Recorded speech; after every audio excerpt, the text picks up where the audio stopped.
कहिए कैसे हैं आप। आज मैं पेरेंट्स से बात करूंगी और पेरेंट्स से मैं ये जानना चाह रही हूँ कि क्या आप अपने बच्चों को, टीनेजर्स बच्चों को लाइफ स्किल सिखा रहे हैं। अब ये सोच रहे होंगे कि लाइफ स्किल्स वो क्या है। हमारा तो ध्यान पूरा का पूरा बच्चे की पढ़ाई में होता है। अब ये नई नई चीज़ क्या है, ये नई स्किल क्या है। देखिए, हम जो पेरेंट्स हैं ना, हम बच्चे की सिर्फ पढ़ाई के ऊपर ही ध्यान देते हैं। जब बच्चा छोटा होता है, पढ़ रहा होता है, तो सिर्फ पढ़ाई के ऊपर कि ये पढ़ाई करे, और इतना ध्यान देते हैं कि वो जो छोटे मोटे काम होते हैं ना, वो भी उसको नहीं करने देते।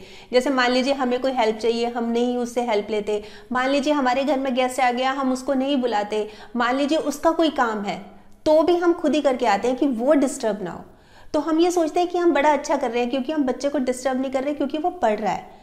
पर कहीं ना कहीं हम गलत कर रहे हैं, हम बच्चे को बिगाड़ रहे हैं। देखिए, मैं बताती हूँ कि जैसे एक बच्चा है, टीनेजर है, और अब वो जैसे उसने 10th कर लिया, अब वो कोचिंग के लिए बाहर जा रहा है या पढ़ने के लिए दूसरे शहर जा रहा है आपसे दूर। वो कैसे मैनेज करेगा, क्योंकि उसको आपने इतनी आदत डाल दी है, इतना बिगाड़ दिया है, तो वो पॉसिबल ही नहीं होगा कि वो अपने आप से कुछ काम कर सके। वो आपके ऊपर डिपेंडेंट है। तो कहने का मतलब यही है कि उसको आदत डालिए खुद काम करने की। बहुत सारी चीज़ें ऐसी हैं जो मैं लाइफ स्किल की बात कर रही हूँ ना, कि आपने क्या बच्चों को लाइफ स्किल सिखाई है। लाइफ स्किल का मतलब ही यही है कि लाइफ को मैनेज करने वाली बातें, जो हमारी ज़िंदगी को मैनेज करती हैं, वो बातें बचपन से ही सिखाना बहुत ज़रूरी है, ताकि जब बच्चा बड़ा हो, बाहर जाए, या हम और आगे भी सोच सकते हैं, जॉब के लिए भी जाए, एकदम से घर की चार दीवारी से बाहर जाएगा, सब कुछ नया, उसके लिए बहुत मुश्किल हो जाएगा। इसलिए बहुत ज़रूरी है बच्चे को बचपन से ही ये चीज़ें सिखाना, आदतें डालना। अब आपको क्लियर हो गया लगता है ना। तो अब ये क्या चीज़ें हैं, देखिए, हैं तो बहुत सारे पॉइंट्स, पर जो इसके बिल्कुल मेन है ना, वो मैं लेके आई हूँ। तो मैं 11 पॉइंट्स लेके आई हूँ कि 11 क्या स्किल्स हैं जो हम बच्चे को बचपन से ही डालें वो आदत। पढ़ाई तो देखिए, पढ़ाई तो 100% ज़रूरी है ही, पर पढ़ाई के साथ साथ और भी बातें बहुत ज़रूरी हैं। आप भी महसूस करते होंगे, जैसे मान लीजिए आपके सर्कल में कोई बच्चा है, वो बाहर पढ़ने गया है या बाहर हॉस्टल में रह रहा है, उसका मन नहीं लग रहा, उससे अपना कोई काम नहीं हो रहा, उससे अपने कपड़े नहीं धुलते, उसको प्रेस करना नहीं आता। तो ये चीज़ें हमने ही आदत खराब की हुई है ना। तो बच्चों को बचपन से ही, ताकि वो बड़े होकर उसको दिक्कत ही ना आए। तो पेरेंट्स किन किन बातों का ध्यान रखें, चलिए अब हम शुरू करते हैं। तो सबसे पहले तो बच्चे को बोल्ड बनाना है। बोल्ड बनाना है मतलब उसको दब्बू नहीं। हम क्या करते हैं, बहुत पैम्पर करते हैं, बहुत ख्याल रखते हैं, उसको दिक्कत ना हो। उसको स्कूल पे जाना है तो एक गाड़ी लगवाई हुई है, शाम को भी 2 आदमी उसके साथ रहते हैं, मतलब बहुत बहुत ज़्यादा कुछ काम नहीं करने देते उसको, बहुत ज़्यादा पैम्पर करते हैं, उसकी सारी जो डिमांड्स हैं सब मानते जाते हैं, ताकि वो दिक्कत ना हो, उसको दिक्कत ना हो, और वो मतलब सिर्फ पढ़ाई में ध्यान लगाए। ये चीज़ जो हम गलत कर रहे हैं, तो हमें उसको बोल्ड बनाना है। उसको बोल्ड कैसे बनाना है, उसको मानसिक तौर पर भी, मतलब फिजिकली भी और मेंटली भी। कई बच्चे तो होते हैं ना कि हम इतना हर समय अपनी आंखों के सामने रखते हैं, स्पेशली जो मदर्स होती हैं, जब वो बाहर जाते हैं तो वो मम्मी को याद करते रहते हैं। वो कुछ काम नहीं कर सकते, पढ़ नहीं सकते, सारा समय रोते रहते हैं। बच्चे ऐसे होते हैं। मदर्स तो खैर रोती हैं, वो अलग चैप्टर है, वो मदर्स की अलग से क्लास लगेगी कि भाई आप थोड़ा सा अपने आप को बोल्ड रखो। पर फिलहाल बात हो रही है बच्चों की। तो बच्चों को बोल्ड बनाना है कि मतलब बिल्कुल बोल्ड रहो। आपने जहाँ भी जाना पूरे कॉन्फिडेंस से काम करो, पूरे बोल्डली काम करो, मेंटली भी और फिजिकली भी। बोल्ड रहने के साथ साथ ना, हमें बच्चों को टाइम मैनेज करना भी सिखाना चाहिए कि टाइम की वैल्यू, कि टाइम पे उठना। हम क्या होता है कि जैसे बच्चा सो रहा है, कोई बात नहीं, हम उठा देंगे, मतलब हम ही उठाते हैं, और कितनी देर उठाते हैं आपको पता ही होगा। जैसे 6 बजे का अगर अलार्म है तो 5:30 से उठाना शुरू करते हैं, और बच्चा उठता नहीं है, कभी इधर करवट कभी उधर करवट, उठ रहा हूँ, और पेरेंट्स को टेंशन हो जाती है कि ये लेट हो जाएगा स्कूल के लिए। बच्चे को कुछ फर्क नहीं है, वो तो फटाफट जब उठेगा भाग दौड़ करके तैयार हो जाएगा। पर उसको आदत डालिए, बेशक उसके पास ही एक अलार्म क्लॉक लगा दीजिए कि हमने नहीं उठाना। वो 1 बार लेट होगा, 2 बार लेट होगा, तीसरी बार से खुद समझ आना उसको शुरू हो जाएगा कि हाँ, टाइम की कितनी वैल्यू है। तो बच्चे में ये आदत बचपन से डालिए, उसको खुद उठने की, उसको खुद कहिए। मतलब जैसे हम कर रहे हैं, हम अच्छा कर रहे हैं, हम गलत नहीं कर रहे। पर अगर ये आदत बचपन से होगी ना, तो उसको जब हम आगे का सोचें ना, कि वो जब बड़ा होगा, वो दूसरे शहर जाएगा, अकेला रहेगा, तो उसको दिक्कत ना हो। हम तब का सोच के अब का ख्याल रखें। और तीसरी बात है, उसकी छोटी मोटी हेल्प भी लें। जैसे किचन में है तो चलो आज जानबूझ के मदर्स झूठ मूठ कह सकते हैं, आज मेरे सिर दर्द हो रहा है, क्या चाय बना दो। चाय कैसे होती है, रेडीमेड चाय होती है, टी बैग्स होते हैं, उसमें कोई प्रॉब्लम नहीं है कि पानी ही गर्म करना है खाली। कोई गेस्ट आए हैं तो बेटा ज़रा 1 गिलास पानी ले आओ अंकल के लिए, क्या दिक्कत है। ये छोटी मोटी चीज़ें होती है ना कि उससे, जैसे कोई गेस्ट आया उनसे इंटरेक्ट भी करेगा, बातचीत भी करेगा। ये चीज़ें, जैसे नेक्स्ट पॉइंट आता है मेरा मैनर्स का। तो अगर कोई गेस्ट आएगा, अगर हम उसको बुलाएंगे नहीं, आमतौर पे होता ही है ना कि हम बुलाते नहीं है कि चलो आप काम कर लो, कोई बात नहीं, गेस्ट आए वो चले जाएंगे। तो हमें ये पता नहीं होता जब गेस्ट आते हैं तो हम उनके साथ कैसे बिहेव करें, कैसे हमारे मैनर्स होने चाहिए, किस तरह से हमें उनको बिठाना चाहिए, किस तरह से उनसे बात करनी चाहिए। तो ये बहुत सारी चीज़ें होती हैं। पढ़ाई तो देखिए बहुत ज़रूरी है ही है, वो तो कोई सीन ही नहीं है। पढ़ाई तो बहुत ज़रूरी है, पर पढ़ाई के साथ साथ ये चीज़ें आनी भी बहुत ज़रूरी है। एटिकेट्स, मैनर्स, और ये सब प्रैक्टिकली आता है। ये हम किताबों में पढ़ लेना कि कोई आता है तो उसको नमस्ते करो और उसके पाँव छुओ, या फिर कोई चीज़ दे रहा है उसको थैंक यू बोलो, किसी से कोई गलती होगी तो सॉरी बोलो। ये चीज़ें जो होती है ना, ये पढ़ के नहीं आती, ये प्रैक्टिकली आती हैं। और प्रैक्टिकली भी तब आएंगी जब घर के मेंबर्स के साथ नहीं आएंगी। ये जब हम बाहर, एक्चुअल में बाहर इंटरेक्ट करेंगे ना लोगों से, तब फर्क पड़ेगा। तो ये चीज़ें, ये जो संस्कार हैं, ये जो आते हैं ना, ताकि जब वो आगे जाए, कहीं बाहर जाए ना, उसको दिक्कत ना हो, उसको हेजिटेशन ना हो लोगों से बात करने में ना।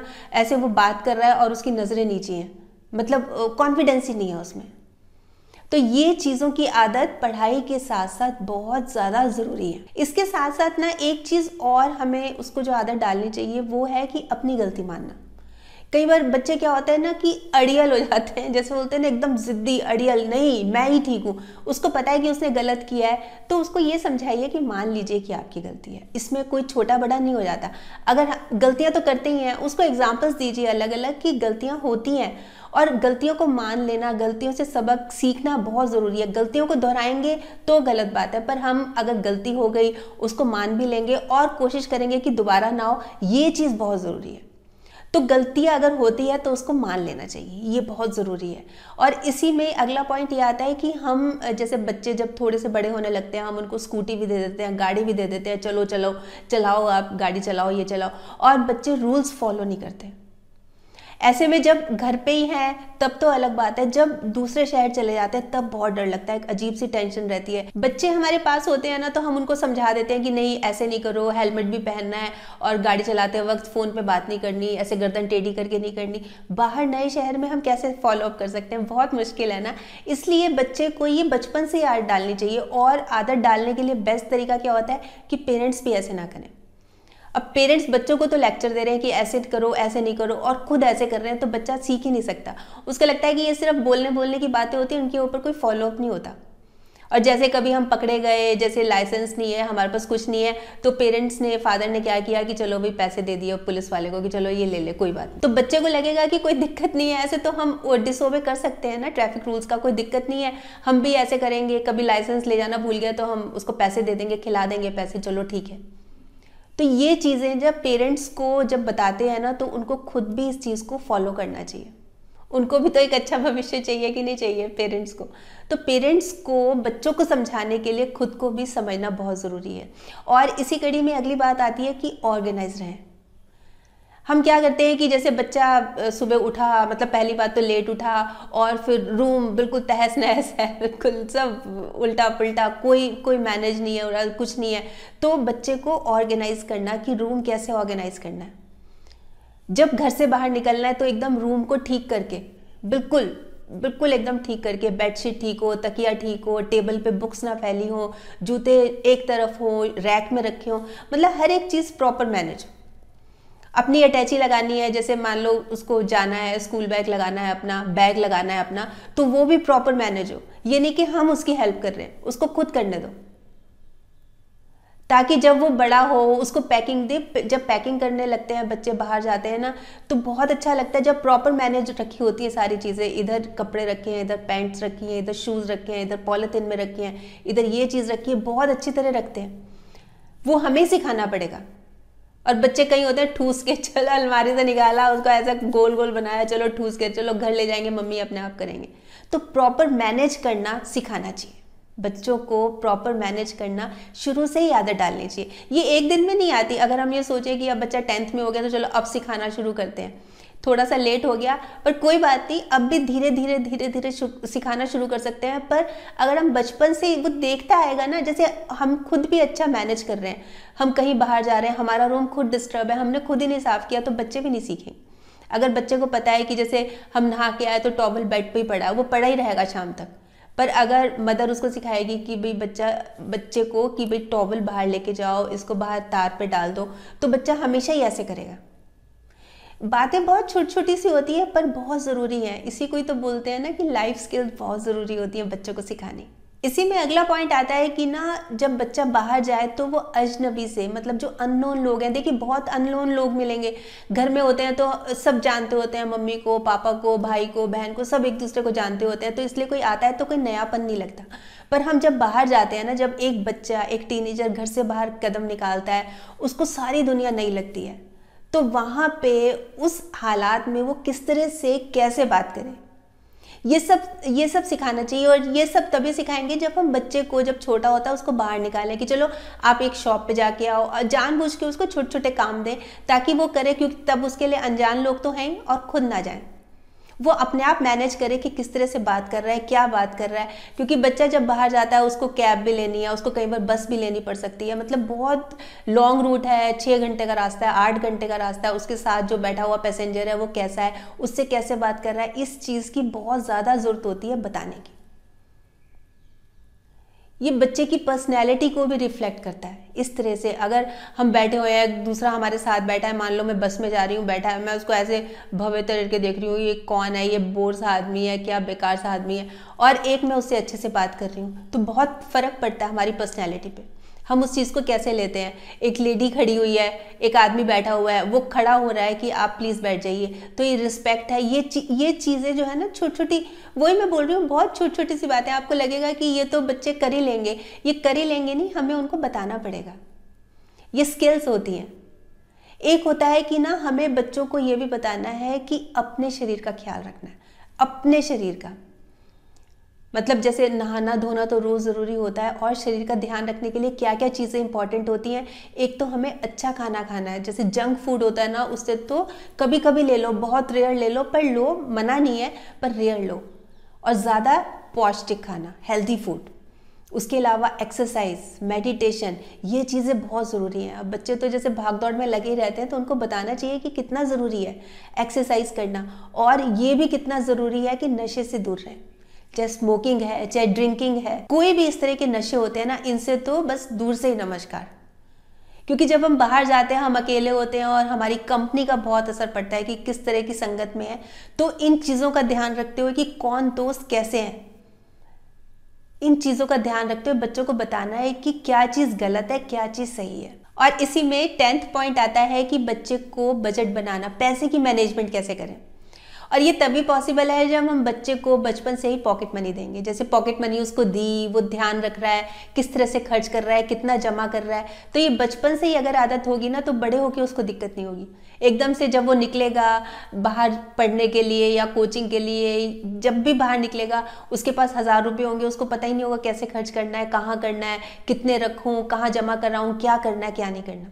और ये बचपन से ही आदत डाली होगी तो उसको पता है कि कैसे मैनेज करना है मेरे को। अगर मेरे पास 1000 रुपये हैं, 1000 रुपये मैंने एक महीना पूरा कैसे चलाना है, कहाँ कहाँ पे खर्च करना है, किस तरह से करना है, एक नोटबुक में कैसे लिखना है, ये बचपन से ही आदत डालेंगे ना, तो आगे चल के आप मान लीजिए कि दिक्कत आएगी नहीं। और इसी में लास्ट पॉइंट आता है कि जब जिंदगी में कभी फेलियर मिले ना, असफलता मिले, तो उसको कैसे डील करें। आमतौर पे जो बच्चे होते हैं ना, वो एक्सट्रीम सोच लेते हैं, मतलब बहुत एक्सट्रीम, सुसाइड तक का भी। तो बचपन से ही उनको डालिए आदत कि कोई बात नहीं, अगर हमने कम मार्क्स लिए, अगर हमारे 50% रह गए, 60% रह गए, कोई बात नहीं, किसी कंपटीशन में हम compete नहीं कर पाए, कोई बात नहीं, पर आगे बढ़ना है। मतलब लाइफ में अप डाउन्स, उतार चढ़ाव तो आते रहते हैं। ज़रूरत इस बात की होती है कि हमें उसका सामना कैसे करना है। हाथ पे हाथ रख के नहीं बैठना, उसका मजबूती से, जैसे होता है ना, बोल्ड बन के एकदम पॉजिटिव सोच लिए। एक तो नेगेटिव नहीं जाना कभी भी, हमेशा पॉजिटिव सोच लिए और हमेशा उसका बोल्डली सामना करना है। ये नहीं है कि अगर हो गया तो चलो बेस्ट है इसका कि सुसाइड कर लो, मर जाओ। ये चीज़ तो मन में आनी ही नहीं चाहिए, बिल्कुल ही नहीं आनी चाहिए। ये चीज़ तो दिमाग से निकाल देनी चाहिए। बच्चों को ना एग्जाम्पल्स देने चाहिए। जैसे मान लीजिए आपकी फैमिली में कोई है और वो किस तरह से हो गया, वो डल हो गया एकदम से, उसने मतलब बिल्कुल अलग थलग हो गया ज़िंदगी से, डिप्रेशन में चला गया, तो बच्चों को ये बताइए कि वो सही नहीं कर रहे, जो उनकी ये हालत हुई है ये सही नहीं है, तो हमें ऐसा नहीं बनना। हमें बोल्डली उसका मुकाबला करना है। और बच्चों को एग्जाम्पल्स भी दीजिए कि जैसे कोई सेलिब्रिटी है, कोई ज़्यादा अच्छी पर्सनैलिटी है, कोई ऐसी शख्सियत है, तो बच्चे को बताइए कि देखो इन्होंने भी सामना किया था। इस तरह के एग्जाम्पल्स, पॉजिटिव स्टोरीज बच्चों के सामने बचपन से ही रखेंगे ना, तो बड़ा होके बच्चे के अंदर इस तरह की नेगेटिव फीलिंग्स आए, हो ही नहीं सकता। तो इसीलिए मैं कह रही थी कि क्या आपने बच्चों को इस तरह की लाइफ स्किल सिखाई है, ये चीज़ें बहुत ज़रूरी है। देखिए पढ़ाई तो है ही है ज़रूरी, 100% पढ़ाई ज़रूरी है, पर पढ़ाई के साथ साथ देखिए कितनी कितनी नॉर्मल चीज़ें हैं, आपको कोई अलग तो लगी नहीं होगी, जो हमारी डेली लाइफ में यूज़ होती हैं, पर ज़रूरत यह है कि हमने बच्चों को ये सिखानी है, ताकि जब वो बड़ा होके जब कोचिंग के लिए बाहर जाता है, पढ़ने के लिए बाहर जाता है, दूसरे शहर जाता है, तो उसको दिक्कत ना आए। यह हमारा फ़र्ज़ है, यह हमारा कर्तव्य है, हम पेरेंट्स का फ़र्ज़ है कि हम बच्चों को बचपन से ही अच्छी अच्छी बातें, अच्छी अच्छी स्किल्स डालते रहें। तो ये तो थी थोड़ी सी स्किल्स। आप बताइए आप क्या सोचते हैं, अगर आपके पास भी कोई और अच्छी अच्छी स्किल्स हैं, कोई और अच्छे अच्छे आइडियाज़ हैं कि जब बच्चा बड़ा होता है, जब दूसरे शहर पढ़ने जाता है, कोचिंग के लिए जाता है, तो उसको दिक्कत ना आए, तो ज़रूर बताइएगा, फिर हम वो सबके साथ शेयर करेंगे। और अगर आपको ये वीडियो अच्छा लगा तो आप इसको शेयर भी कर लीजिएगा प्लीज़। तो कल फिर मिलूंगी, तब तक स्माइल भी रखिए और पॉजिटिव रहिए और पॉजिटिव सोचिए। और हाँ, अगर आपने मेरा ये YouTube वाला चैनल सब्सक्राइब कर लिया तो बहुत बहुत और बहुत सारा धन्यवाद, और नहीं किया तो प्लीज़ कर लीजिएगा। बाय।